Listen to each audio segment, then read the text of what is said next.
My name is Alex Bray, and this is Lab 9, Motion of a Spring Mass System. The objective of this lab was to model the motion, period of oscillation, and change in energies of a spring mass system. The final result was the model was accurate to the experimental data for a short period of time.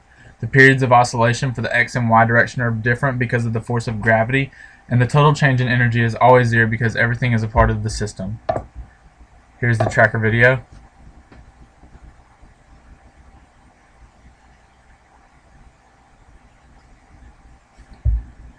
And here's a model of the x and y positions extracted from that video.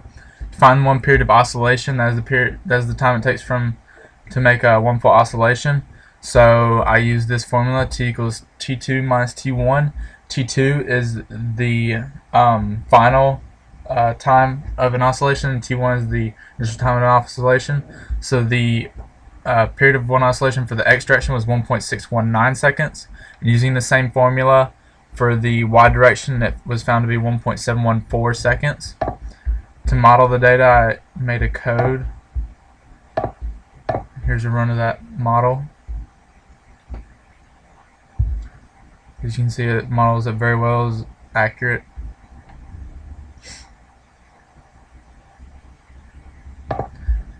Here's the graph of the x direction for the model. The red is the model and the green is the tracker video data.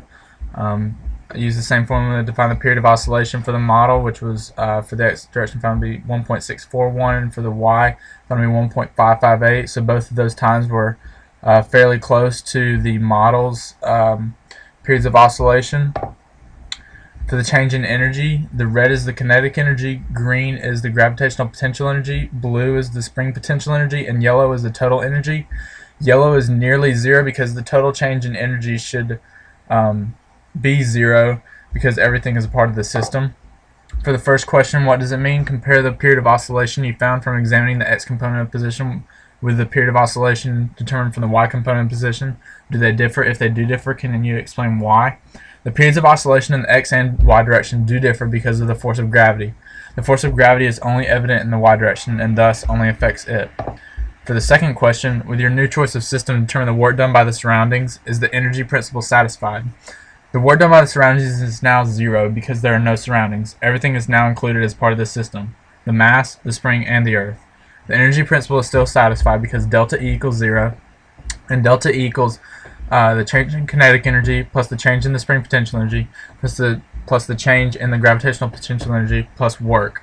Work equals zero, and delta K plus delta U of the spring plus delta U of gravity equals zero as well. Thus the principle is satisfied. For the final question, when defining the gravitational potential energy in your computer model, we made the location of the origin to be the base of the spring. If we made the location of the origin to be the initial position of mass, how would that change the graphs and the energy? If the position of the mass is now the origin, then the only thing that changes in the model is the position data of the mass. Principles of physics still apply just like when the origin was at the base of the spring. Thus the change in energy graph is going to be exactly the same. The only thing that changed is the XY coordinate system. So here's the model with the new origin. You can see the model is in a new position because of the change in origin.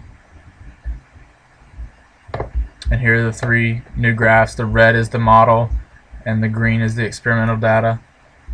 And you can see that those are different than they were before, but the change in energy graph is exactly the same as it was before, and the change in total energy is still nearly zero.